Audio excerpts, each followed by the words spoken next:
بسم اللہ الرحمن الرحیم۔ السلام علیکم۔ سعودی عرب نے اور آئل پروڈیوسنگ کنٹری نے ہی امریکہ کو اور ڈالر کو سپر پاور بنایا تھا، لیکن اب سعودی عرب اور اوپیک پلس کنٹری ہی امریکہ کو اور ڈالر کو برباد کرنے جا رہے ہیں۔ سعودی عرب اور اوپیک پلس کنٹری چائنی کرنسی یوان کو گلوبل کرنسی بنانے جا رہے ہیں، یعنی عالمی سطح پر اب جتنی بھی درآمدات اور برآمدات ہوں گی ان کی جو پیمنٹ ہوگی وہ ڈالر میں نہیں بلکہ چائنی کرنسی یوان میں ہوں گی۔ تو آئیے جانتے ہیں کہ سعودی عرب نے امریکہ کو کس طریقے سے سپر پاور بنایا تھا اور اب سعودی عرب اور تیل پیدا کرنے والے کنٹری کس طریقے چائنا کو سپر پاور بنائیں گے۔ Of this US-Saudi agreement, all other oil-producing nations also adopted the dollar as the de facto medium of exchange. Saudi Arabia is in discussions with China to price some of its oil sales in yuan. Chinese yuan was on the top. It was reigning supreme despite war and inflation. And let me make it very clear, if the petrodollar dies, so does America as a superpower.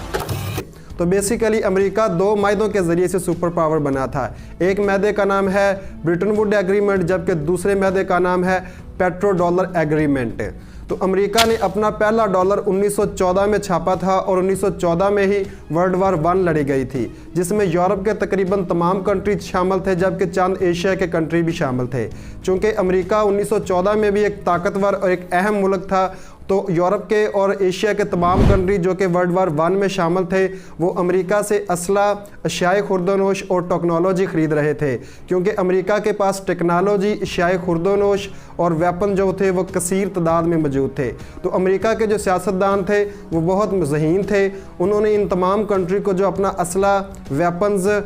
Technology اور اشیاء خوردونوش بیچی وہ dollars میں یا ان کی مقامی currency میں نہیں بلکہ صرف سونے میں فروخت کی۔ تو اس طریقے سے امریکہ کے پاس سونے کے ذخائر جو تھے وہ بڑھتے گئے۔ تو امریکہ چونکہ اس جنگ میں دیر سے شامل ہوا تھا، جس سے امریکہ کو بہت زیادہ فائدہ ہوا، کیونکہ یورپ کے جو تمام کنٹری تھے اور ایشیا کے جو تمام کنٹری تھے وہ اس جنگ میں دیوالیہ ہو گئے، ان کے پاس کچھ باقی نہیں رہا تھا، جبکہ امریکہ کی جو معیشت تھی وہ جنگ میں دیر سے شامل ہونے کی وجہ سے مضبوط رہی۔ تو امریکہ سے یہ تمام کنٹری اسلحہ خرید رہے تھے، ویپنز خرید رہے تھے، ٹیکنالوجی خرید رہے تھے اور اشیاء خوردونوش خرید رے تھے، اور امریکہ ان تمام کنٹریوں کو سونے کے بدلے یہ تمام چیزیں فروخت کرتا تھا، جس کی وجہ سے امریکہ کے پاس دنیا کا 75% گولڈ جمع ہو گیا۔ اب ہر ملک کے پاس تو سونا باقی نہیں رہا تھا۔ سیم اسی طریقے سے امریکہ نے ورلڈ وار 2 میں بھی دیر سے شرکت کی، اور امریکہ ان تمام کنٹریز کو جو کہ ورلڈ وار 2 میں بھی شامل تھے ان کو سونے کے بدلے ہر چیز فروخت کرتا رہا،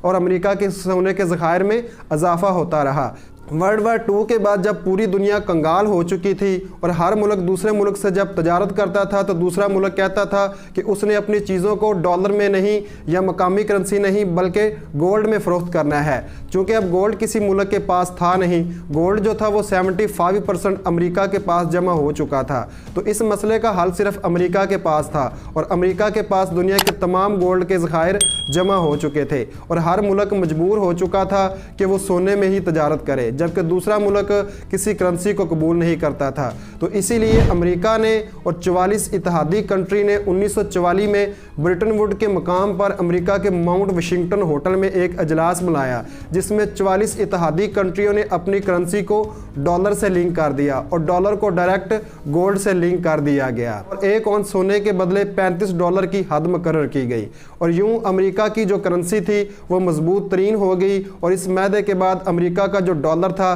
وہ دنیا کی گلوبل کرنسی بن گیا، اور ہر ملک جو امپورٹ کے لیے اور ایکسپورٹ کے لیے ڈالر کو ہی استعمال کرنے لگا، اور اس طریقے سے ڈالر جو تھا وہ گلوبل کرنسی بن گیا، اور امریکی معیشت اور ڈالر طاقتور ہو گئے، جبکہ دنیا کی تمام کرنسی ڈالر کے مقابلے میں کمزور پڑ گئی، اور اس طریقے سے امریکی معیشت اوپر چلی گئی، امریکہ طاقتور ہو گیا اور ڈالر دنیا کی مضبوط کرنسی بن گیا۔ جبکہ جو دوسرا معاہدہ تھا جس نے امریکہ کو اور ڈالر کو صحیح معنوں میں سپر پاور بنایا وہ پیٹرو ڈالر کا ایگریمنٹ تھا، جو سعودی عرب اور امریکہ کے درمیان 1973 میں ہوئے تھے۔ امریکہ کے صدر رچرڈ نکسن اور سعودی عرب کے فہد بن عبد العزیز نے اس معاہدے پر سائن کیے تھے۔ اس معاہدے کے تحت سعودی عرب کو پابند کیا گیا کہ سعودی عرب اپنے آئل کو صرف ڈالر میں فروخت کرے گا، جبکہ امریکہ نے اپنے ذمہ یہ لیا کہ وہ سعودی عرب کا ہر صورت دفاع کرے گا اور سعودی عرب کی سیکیورٹی کی ذمہ داری لے گا اور سعودی عرب کو جدید ویپن بھی دے گا۔